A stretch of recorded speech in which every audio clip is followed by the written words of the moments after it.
ଅପରାହ୍ନ 4:30 ସମୟରେ ରାଜନଗର ବ୍ଲକ ବାଲିଶେପରାଣା ଗ୍ରାମର ଗିରିଧର ଦାସଙ୍କ 2 ବଖରା ଚାଳଘର ଘଡ଼ଘଡ଼ି ବିଜୁଳି ମାରି ସମ୍ପୂର୍ଣ୍ଣ ଜଳିଯାଇଛି। ଗିରିଧରଙ୍କ ସ୍ତ୍ରୀ ଅଳ୍ପକେ ବର୍ତ୍ତି ଯାଇଥିଲେ। ସେ ଘର ସାମ୍ନାରେ ବସିଥିବା ସମୟରେ ଏହି ବିଜୁଳି ମାରିଥିଲା।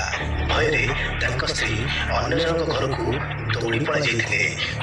ବିଜୁଳିଟି ଗିରିଧରଙ୍କ 2 ବଖରା ଚାଳଘର ଉପରେ ପଡ଼ିଥିଲା। ଘର ଭିତରେ ଥିବା ଗ୍ୟାସ୍ ସିଲିଣ୍ଡରଟି ନିଆଁ ସଂସ୍ପର୍ଶରେ ଆସି ଭୟାବହ ବିସ୍ଫୋରଣ ହୋଇଥିଲା। ଗ୍ୟାସ୍ଟି ଏତେ ଅଧିକ ଜୋରରେ ଶବ୍ଦ କରି ଫାଟିଥିଲା ଯେ ବାଲିଶେପରାଣା ଗ୍ରାମଟି ସମ୍ପୂର୍ଣ୍ଣ ଥରି ଉଠିଥିଲା। ଚାହୁଁ ଚାହୁଁ ଘରର ସମସ୍ତ ଛପର ଜଳିଯିବା ସହ ଘରର ଚାରିକାନ୍ଥ ଗଳି ପଡ଼ିଥିଲା।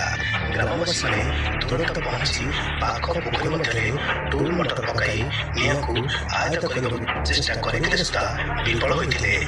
ଘରଟି ସମ୍ପୂର୍ଣ୍ଣ ଜଳିଯାଇଥିଲା। ଅଗ୍ନିଶମ ବାହିନୀକୁ ଖବର ଦିଆଯାଇଥିଲା। ଅଗ୍ନିଶମ ବାହିନୀ ପହଞ୍ଚିବା ପୂର୍ବରୁ ଘରଟି ସମ୍ପୂର୍ଣ୍ଣ ଜଳିସାରିଥିଲା। ଘର ଭିତରେ ଥିବା ସମସ୍ତ ଜରି କାଗଜପତ୍ର ସୁନା ରୂପା ନଗଦ ଟଙ୍କା ନିତ୍ୟ ବ୍ୟବହାର୍ଯ୍ୟ ପୋଷାକ ସହ LIC କାଗଜପତ୍ର ଘରର ସମସ୍ତ ବାସନକୁସନ ସମ୍ପୂର୍ଣ୍ଣ ଜଳିପୋଡ଼ି ପାଉଁଶ ହୋଇଯାଇଛି।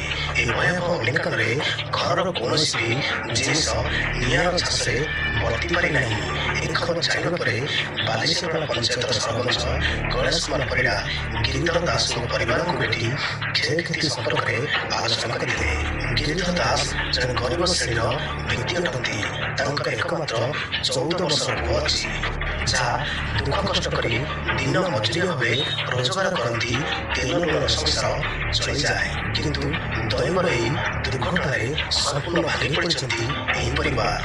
ଗିରିଧର ଦାସ ଏହି ଭିଡ଼ିଓ ମାଧ୍ୟମରେ ସରକାରୀ ସାହାଯ୍ୟ ସହ ବିଭିନ୍ନ ସ୍ୱେଚ୍ଛାସେବୀ ସଂଗଠନ ବଦାନ୍ୟ ବ୍ୟକ୍ତିଙ୍କୁ ସାହାଯ୍ୟ କରିବାକୁ ନିବେଦନ କରିଛନ୍ତି। ରାଜନଗରରୁ ମାଧବାନନ୍ଦ ସ୍ୱାଇଁଙ୍କ ରିପୋର୍ଟ, ସୋସିଆଲ ନ୍ୟୁଜ୍ ଓଡ଼ିଆ। ସବୁ ଜିନିଷ ଘର ସବୁ ଥିଲା। ଦିଲ୍ଲୀରୁ ପୁଣି ଆଉ ଜିନିଷ ଆଇଥିଲା। କବାଟ କତରୁ ଖଟ କତରୁ ସବୁ ଆଇଥିଲା। ପୁଣି ସିଏ ଥିଲା, ପଇସା ଦେଲା, ସବୁ ଦେଲା। ଘରେ ସବୁ ଜିନିଷ ମୋର କିଛି ନାହିଁ, ସବୁ ଜଳି ଯାଇଛି।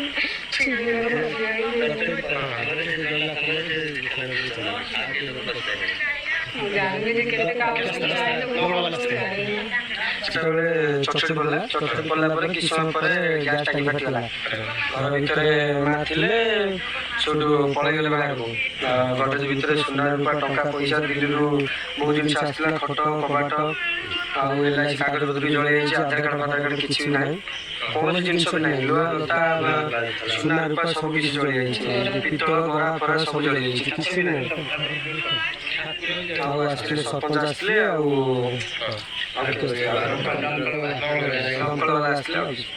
ଭିଡ଼ିଓ ମାଧ୍ୟମରେ ସରକାରଙ୍କୁ କ'ଣ ଆପଣ ନିବେଦନ କରିବେ? ସରକାରଙ୍କୁ ଆମେ ନିବେଦନ କରିବୁ, ଘର 2 ବଖରା ଆଉ ଯାହା ନଷ୍ଟ ହେଇଛି ସେଥିପାଇଁ ନିବେଦନ କରିବୁ କି ସାହାଯ୍ୟ କରିବେ। କେତେବେଳେ ଘଟଣା? 4ଟା, 4:30, 5ଟା ବେଳେ ଆମେ ସବୁ ଘଡ଼ଘଡ଼ି ଚଡ଼ଚଡ଼ି ମାରିଲା ଏମିତି ଆସିକି ବସିଛୁ।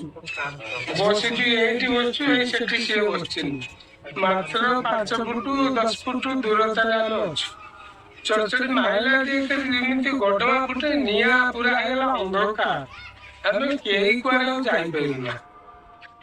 ଆସିଥିଲେ ସରପଞ୍ଚ ଆସିଥିଲେ, ଯୋଉ କ'ଣ ପାଣି ଦମକଳ ବାଲା ଆସିଥିଲେ। ତାଙ୍କୁ ନିବେଦନ କରୁଛୁ, ଆମର ଯାହା କ୍ଷତିପୂରଣ ହେଇଛି ଟିକେ ଦୟାକରି ଦେବେ, ତାହେଲେ ଟିକେ ଭଲ ହବ। ଆମେ ଲୋକ ପଠିଆ ଲୋକ, ଆମର ପୁଅ ଅଛି। ଘର ତ ପଇଲା ଯିଏକି ଆଉ ଆମେ ତ ନିଜେ ଅସମ୍ଭାଳ। ସବୁ ତ ଜଳି ଯାଇଛି, ଆଉ କିଛି ତ ନାହିଁ। ଆଉ ସୁନା ରୂପା ସବୁ ଜଳି ଯାଇଛି, ଟଙ୍କା ପଇସା। ଆପଣ ଘର 2 ବଖରା କରେଇଦେବେ, ରହିବୁ ଆଉ। ଦଳିତ ପରିବାରକୁ